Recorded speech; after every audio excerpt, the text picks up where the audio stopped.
Assalamualaikum warahmatullahi wabarakatuh. Nama saya Syahrin Nuzulia Nelover, NIM 211F 130 dari kelas B2 PLB dari Prodi Pendidikan Luar Biasa Universitas Jember Argopuro.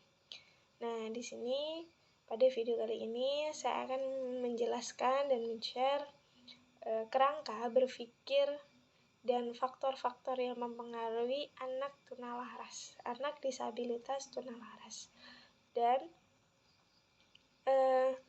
pendidikan khusus untuk tunalaras, anak disabilitas tunalaras. Nah, yang pertama yaitu adalah kerangka berpikir anak tunalaras merupakan anak yang memiliki kelainan pada mental dan tingkah laku, yaitu behavioral. Sehingga untuk mengembangkan kemampuannya secara maksimum membutuhkan layanan dan bimbingan yang berhubungan dengan pendidikan luar biasa. Anak tunalaras dalam perkembangan emosinya mengalami gangguan sehingga dalam bertingkah laku mereka cenderung melanggar norma-norma sosial, agama, hukum, maupun lingkungannya yang berada di lingkungannya. Hal ini kadang merugikan dirinya sendiri, juga merugikan orang lain, bahkan merugikan dari segi pendidikan dan lingkungannya. Dalam proses perkembangannya, anak tunalaras ini tumbuh dan berkembang di tengah-tengah lingkungannya, dan di lingkungan keluarga dan masyarakatnya, mungkin di lingkungan sekolah juga ya. Pendidikan untuk anak tunalaras harus dirancang sedemikian rupa sehingga program dan layanan berjalan sesuai dengan lingkungan anak tunalaras gitu ya, sesuai dengan kebutuhan yang diinginkan dan sesuai dengan kapasitas tunalaras itu ya, apa yang dibutuhkan gitu, harus kita sesuaikan gitu. Mereka membutuhkan pendidikan yang layak gitu ya, pendidikan yang memang membimbing dan memprioritaskan mengerti, paham tentang anak disabilitas gitu.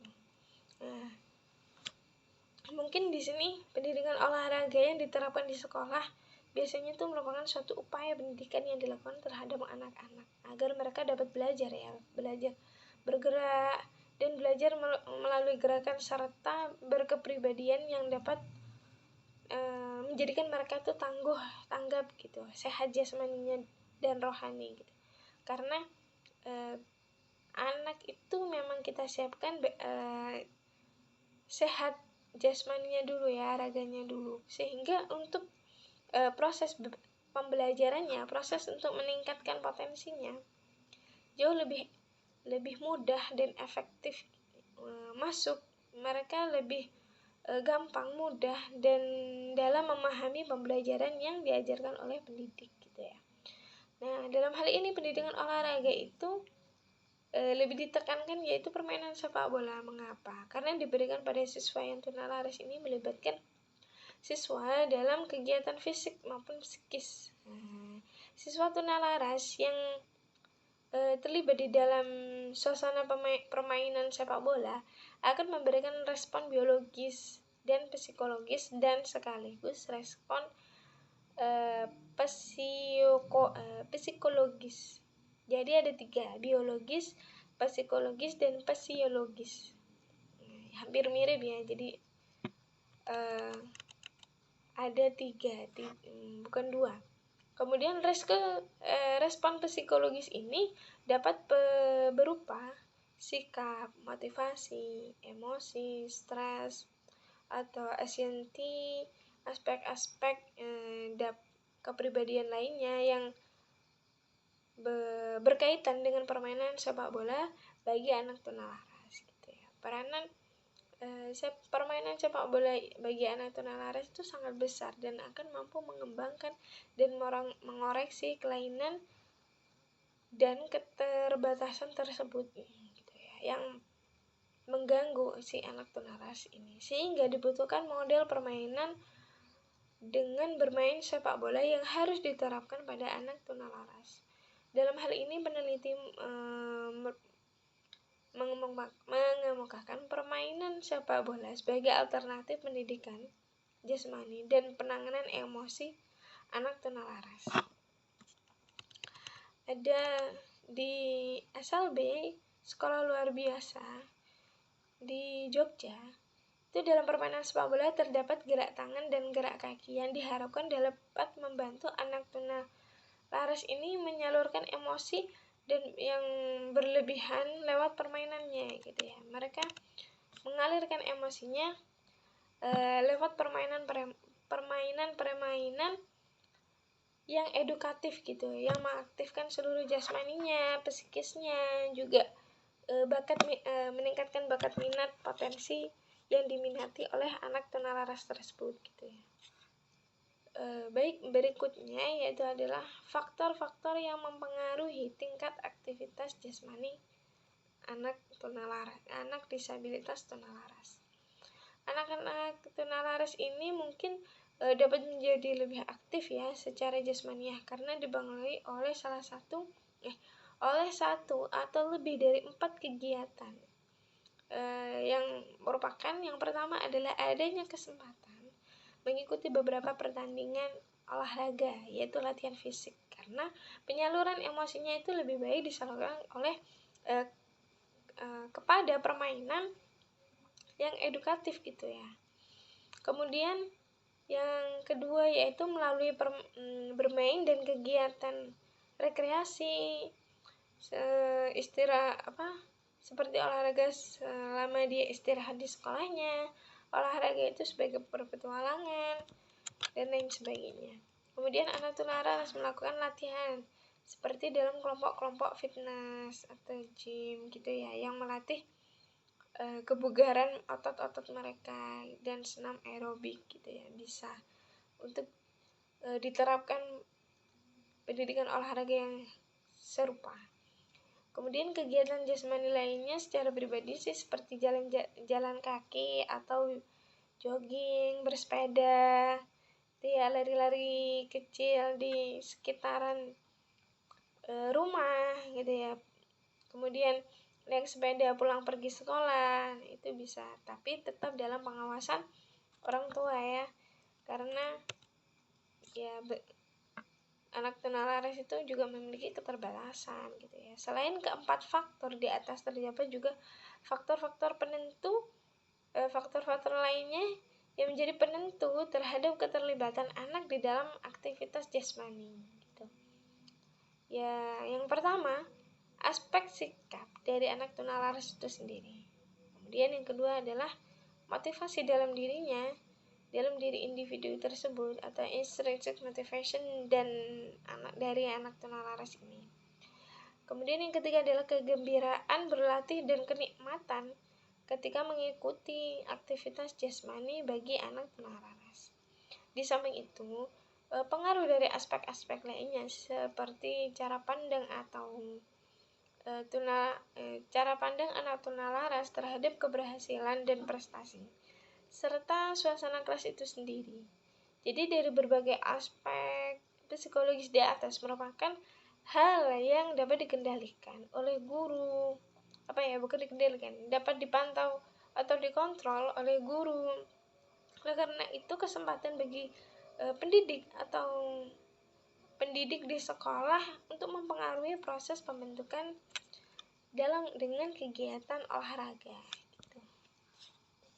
Baik, sebelum saya menjelaskan untuk pendidikan khusus di anak disabilitas tunalaras, saya akan menjelaskan beberapa faktor-faktor yang penyebab kenapa anak ini menjadi anak disabilitas, termasuk anak disabilitas tunalaras. Ada beberapa faktor yang menjadi permasalahan yang dialami oleh anak tunalaras. Di antaranya yang pertama yaitu adalah faktor keturunan, di mana ada faktor keturunan biologis, penurunan gen dari si orang tuanya yang mungkin mempunyai penurunan kelainan gen yang hal serupa dengan diturunkannya ke anak gitu ya. Kemudian yang kedua yaitu adalah faktor internal, di mana seperti permasalahannya ada di dalam keluarga atau bisa disebut broken home gitu ya. Kurangnya perhatian atau pengawasan orang tua, pengawasan guru, pengawasan orang-orang yang dekat dengan anak tunalaras ini gitu ya, terhadap pergaulan anak dan lingkungan tempat tinggal dan lingkungan sekolah. Kenapa? Kemudian kurangnya perhatian atau pengawasan orang tua, guru terhadap kemajuan dan teknologi seperti internet. Nah, mereka cenderung tidak memperhatikan, tidak terlalu mengontrol dan mengevaluasi gitu apa yang dilakukan atau apa sih aktivitas yang dilakukan oleh anaknya gitu, oleh anak didiknya gitu ya. Jadi mereka lebih mementingkan hal lain daripada mereka memprioritaskan pendidikan si anak tunalaras ini. Kemudian solusi yang harus kita tekankan terutama pada orang tua ya, yang bisa memberikan solusi yang tepat dalam mengatasi anak-anak yang mengalami gangguan atau anak disabilitas tunalaras. Yang pertama yaitu adalah orang tua dan guru harus ikut serta dalam mengawasi kegiatan apa saja yang dilakukan oleh anak tunalaras ini, hanya mengarahkan, memantau gitu ya, tidak ikut untuk memutuskan anak ini harus apa gitu ya, hanya mengarahkan saja. Kemudian yang kedua adalah orang tua dan pendidik harus memperingati dan memberikan contoh dalam kehidupannya bahwa itu tidak perlu dilihat, bahkan diri kamu dapat merugikan diri sendiri maupun orang lain gitu. Jadi di sini peran orang tua dan guru lebih ke mencontohkan gitu ya, mencontohkan sikap atau suatu kegiatan yang baik, dan di situ menampilkan ada sebab akibat juga dampak yang ditimbulkan, bahwa kegiatan ini nanti kalau kita melakukan kegiatan ini maka sebab akibatnya seperti ini, dampak yang kita terima itu seperti ini gitu. Dan nanti kan ini ya gangguan emosi juga ya anak tunalaras itu, sehingga tidak hanya merugikan diri kamu sendiri tapi merugikan orang lain. Nah, kita bisa memberi pengarahan seperti itu ya, memberi pengertian gitu. Kemudian orang tua dan guru juga harus sabar dalam membimbing, mengawasi anak yang mengalami gangguan tersebut. Kemudian orang tua dan guru juga dituntut untuk selalu memberikan motivasi bahwa dia itu bisa punya potensi, bakat, minat yang anak normal lainnya itu mampu untuk melakukannya gitu. Kamu juga pasti bisa, pasti mampu melakukannya gitu. Dimotivasi agar ini ya ke depannya ketika dia tumbuh beranjak dewasa, mereka juga mampu menentukan sikap, juga mampu menimbang baik buruknya ketika nanti terjun di masyarakat, terjun di lingkungan sekolah gitu kan. Tidak hanya pada lingkungan keluarga saja mereka berinteraksi gitu ya. Kemudian di sini ada metode-metode yang dapat menangani atau mengatasi anak tunalaras di setiap pendidik, mampu menghadirkan metode pengajaran pembelajaran yang sesuai dengan kebutuhan bagi anak disabilitas tunalaras, dan diharapkan dapat merubah sifat sikap perilaku yang lebih baik secara sistematis, tepat, efisien gitu ya, secara efektif juga ya. Jadi ada prinsip-prinsip tertentu untuk mendukung metode-metode ini. Yang pertama yaitu adalah metode prinsip kasih sayang. Kenapa di sini dinamai kasih sayang? Karena anak tunalaras itu mempunyai karakteristik sosial, emosional, dengan gangguan kepribadiannya perlu adanya pendekatan secara psikis. Nah, dengan kasih sayang dari semua pihak yang berkaitan atau berada di sekitarnya, yaitu lingkungan keluarga, sekolah, masyarakat gitu ya.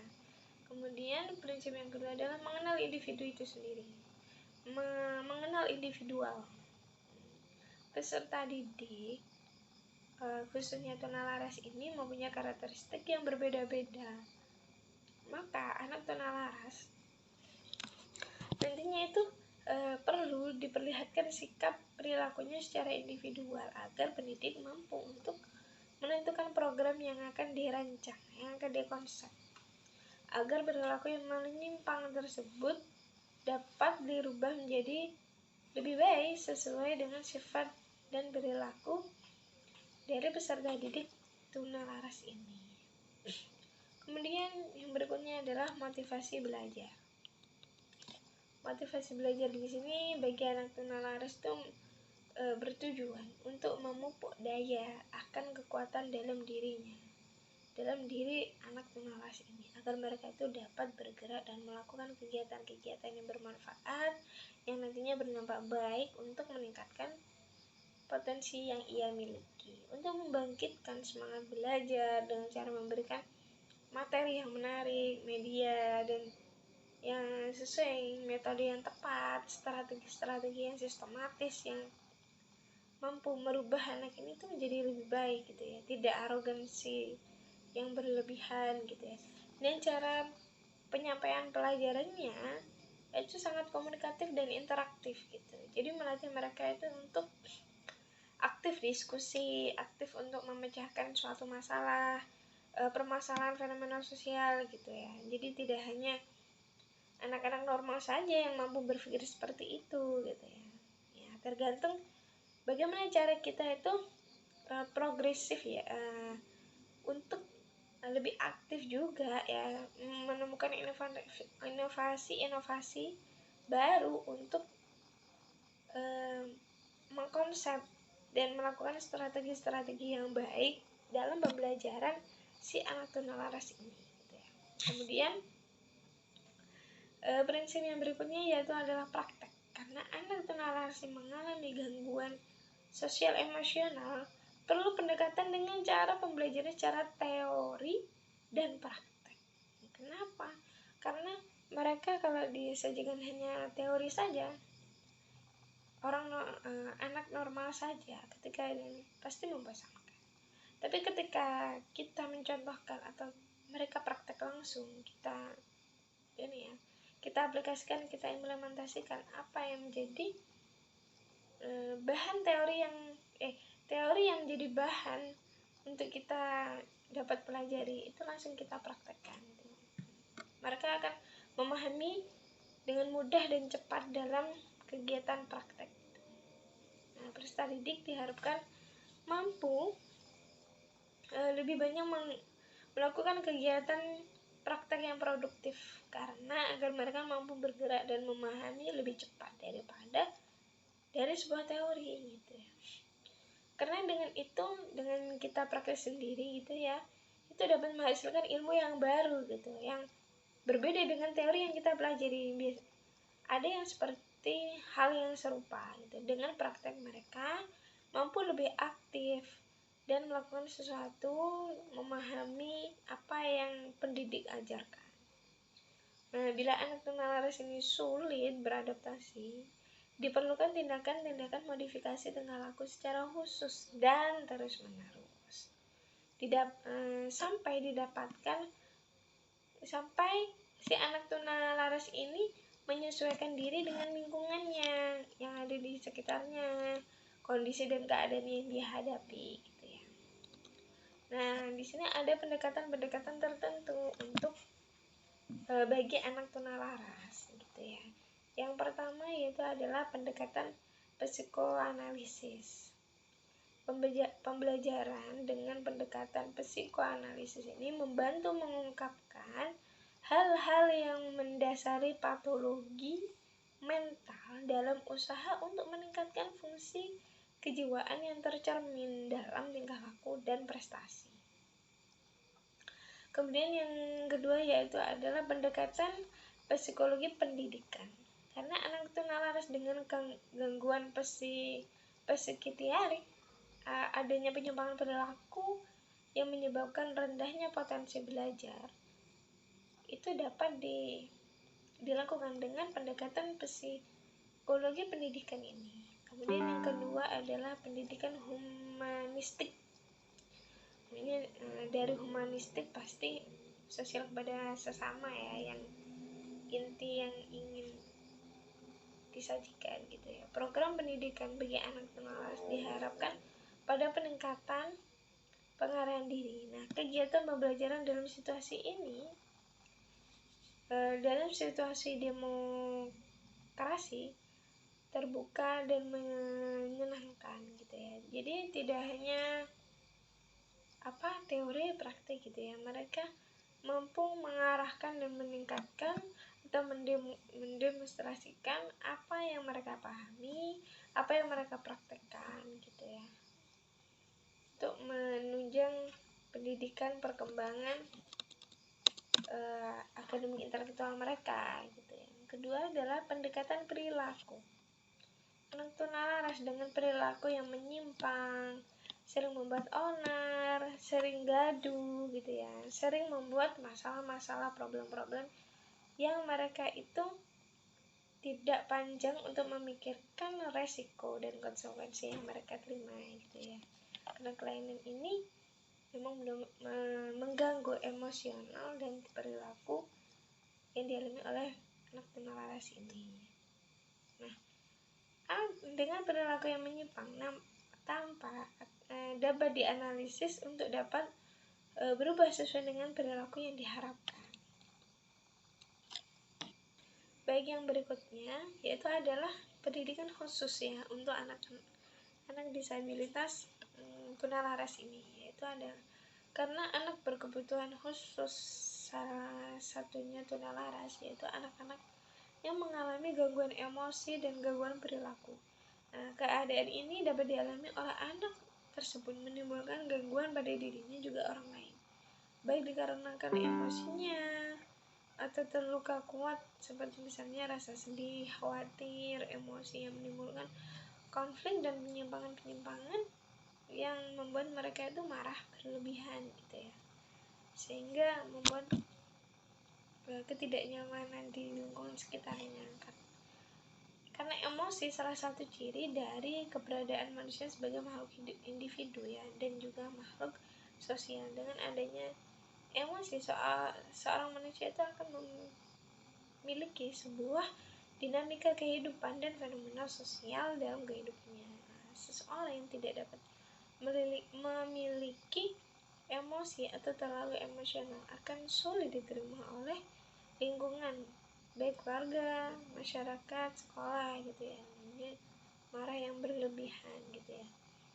Kemudian sehingga begitu pentingnya emosi bagi kehidupan manusia. Salah satu cara mengendalikan emosi manusia tersebut yaitu dengan memberikan pendidikan dan pembinaan sejak usia dini. Nah, untuk meminimalisir emosi itu terhadap anak disabilitas tunalaras. Bentuk pendidikan dan berkebutuhan khusus tunalaras itu dapat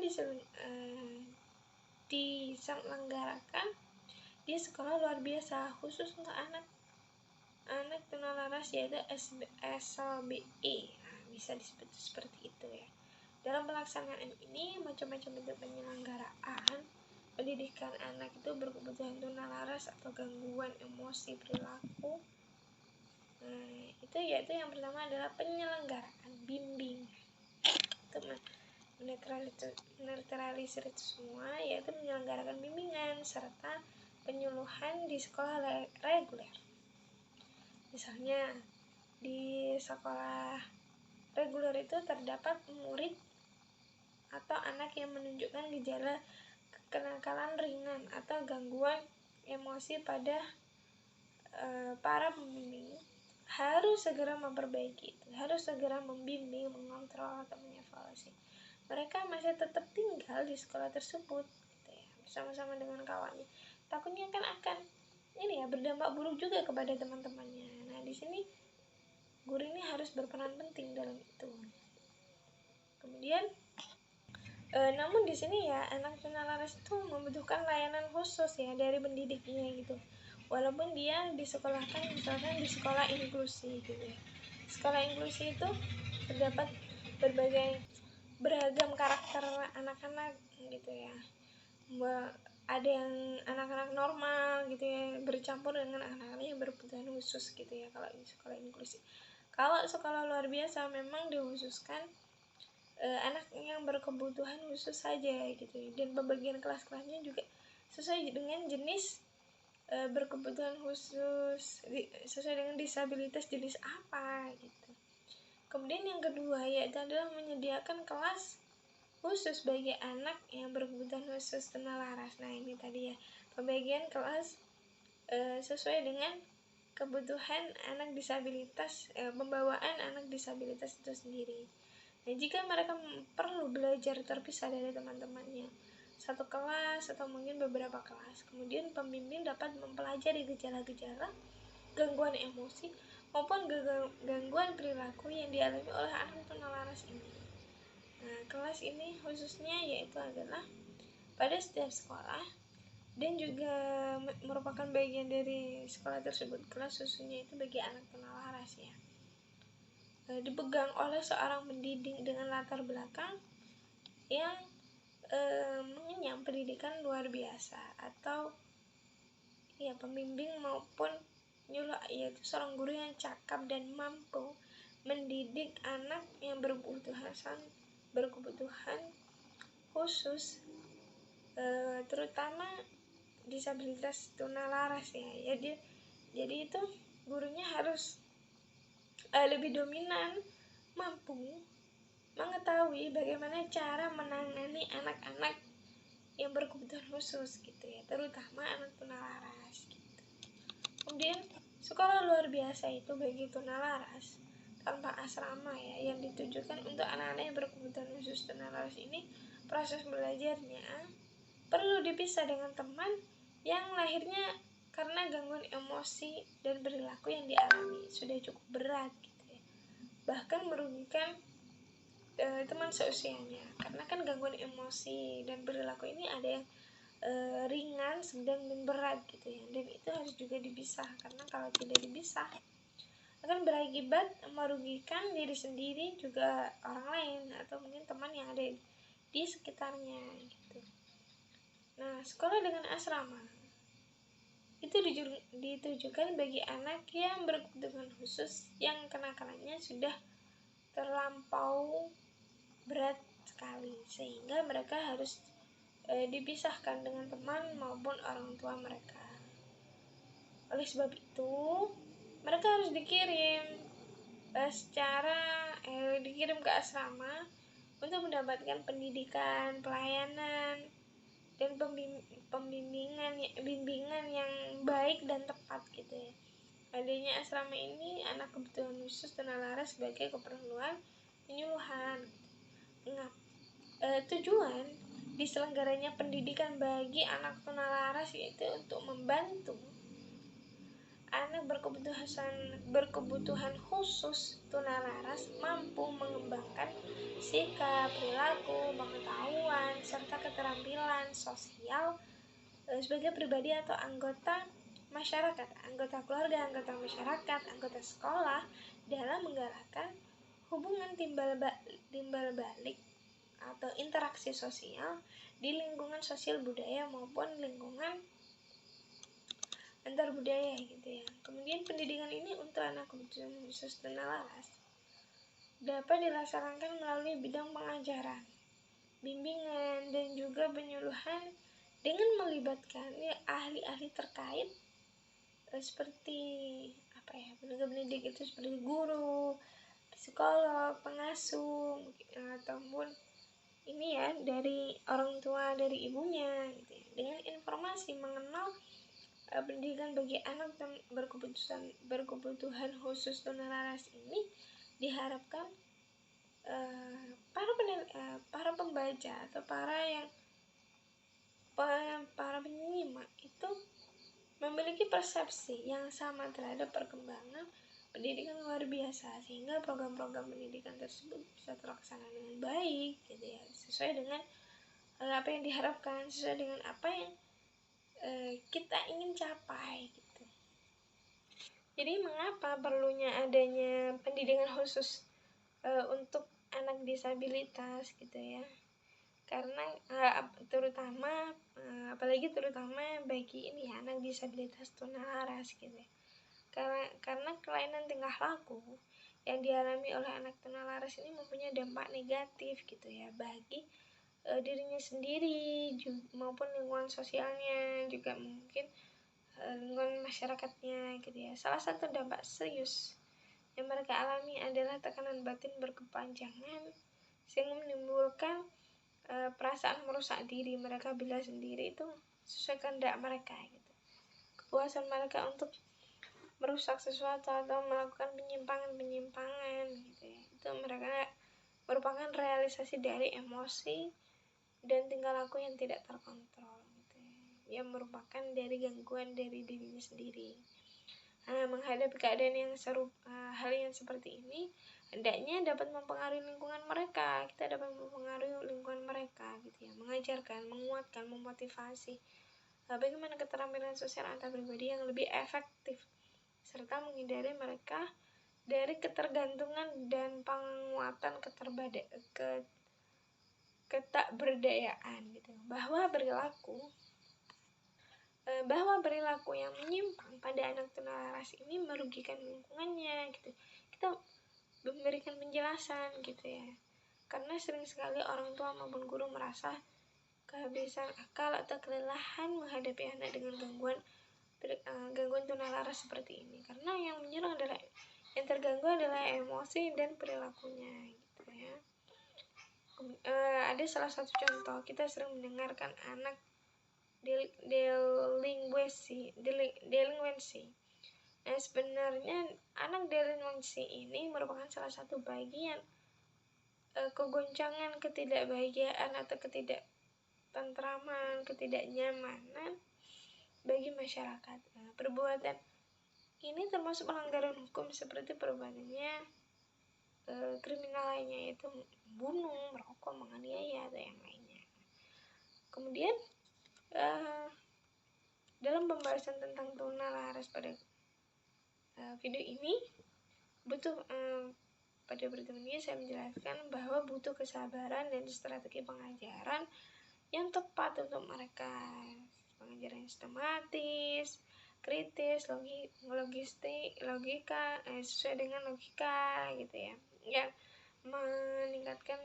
Yang melatih dan meningkatkan kognitif, psikomotor, dan afektif anak itu sendiri. Kemudian maka dari itu sebagai peran orang tua juga harus terus mendampingi anak-anak yang berkebutuhan khusus seperti ini. Kemudian memberikan layanan pendidikan, menempatkan pada pendidikan yang sesuai dengan apa yang mereka alami gitu,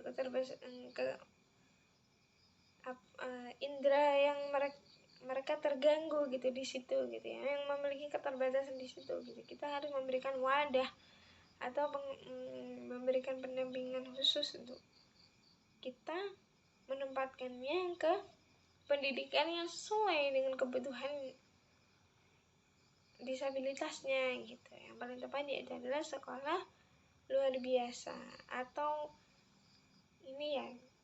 di sekolah lainnya selain di SLB itu harus ada basis sekolah inklusi gitu. Ketika ada basis sekolah inklusi, maka anak normal dan berkebutuhan khusus ini bercampur gitu ya, bercampur baur, beradaptasi, berinteraksi satu sama lain gitu. Nah, namanya teman yang berkebutuhan khususnya berbagai macam disabilitas yang mereka idap gitu ya, mereka ini ya. Nah, disitulah kita sebagai teman yang normal pasti kita tuh dapat memahami dan mengetahui atau mengasesmen teman saya itu gangguannya seperti apa, butuh apa, bagaimana cara penanganannya gitu. Jadi kita kerjasama dengan orang tua dengan guru dengan temannya dengan kedua pihak itu gitu ya. Mungkin itu saja yang dapat saya jelaskan pada video kali ini.